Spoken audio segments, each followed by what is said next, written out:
It's Friday, August the 4th. Yes. And we're at just beyond mid-year, and we always have those mid-year, what's the market going to do questions for the second half. People are itchy scratchy. They really are. You notice that? We call it FOMO, and that is fear of missing out. And with us being conservative in our portfolios, we do have some clients that have that particular fear of missing out. I met with a very astute husband and wife yesterday, and we talked about it, and they are plugged in to the market and understanding what's going on. And they admitted that, you can make an argument and support the argument with enough data on this side to say you need to be moving back into the market.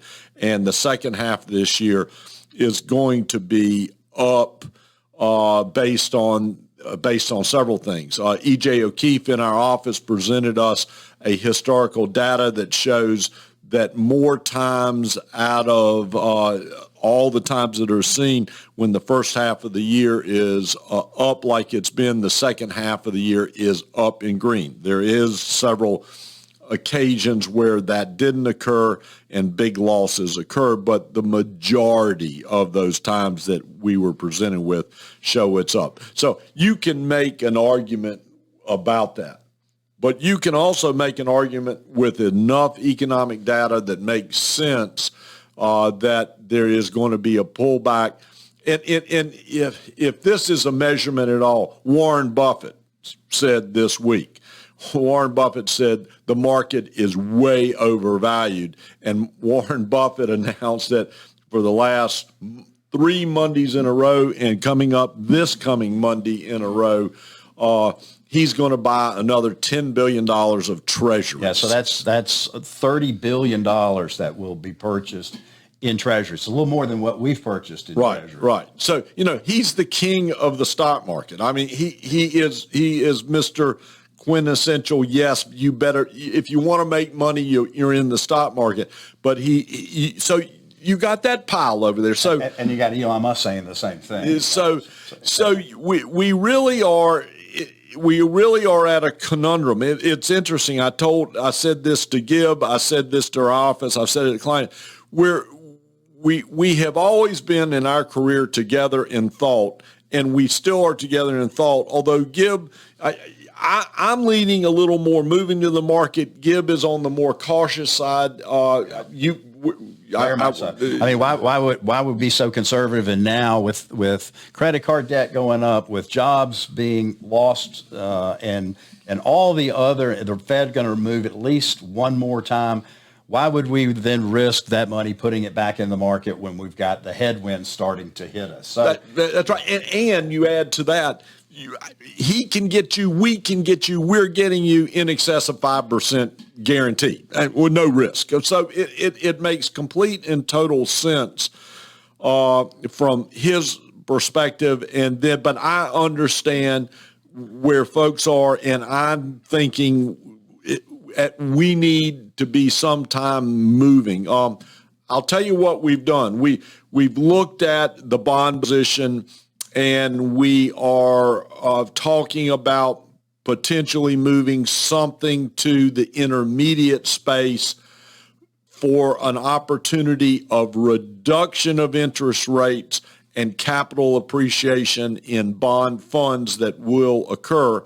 But if we do that, we're doing it for a 1 year from now result. It's not, hey, let's get 5% right now. Let's see if we can get better than a 5% over a year. It's hard to walk away from a low risk 5.4% rate of return. Right. Very hard to walk away from that. We're obviously looking at the cash balances, and as I did yesterday, we're for those that make sense to do, we're buying another 4 months now Treasury bill in excess of 5% to get us to November. Why November? That's the next meeting of the Fed. And if they go up again, well, Treasuries might rise even again. So we're doing that. But what we are doing and have on the paper with conversations that we're having with you as our clients is we're moving a small amount of value positions, dividend-paying positions, to growth positions. And it is small, and it has very little impact on the risk of your portfolio. But we're beginning that. So we're here to say we understand that itchy scratchy is out there. We're here to understand that you've asked us to manage your money and be prudent. And if we look back over the last several years, we've accomplished that without volatility. Everybody's slept well. We've covered everything in which needs to be covered, and the portfolios are up. We know we need to, ultimately we will, and be getting back into the market stronger. We're right there where we got two differing informations. So I guess really the answer is, if you feel different, if you feel like we ought to do something different from where we are, call us and we'll have meetings. Jess has us meeting with all our clients, and so we're going to be having the conversations, but we're aware of it. We see it. We know it.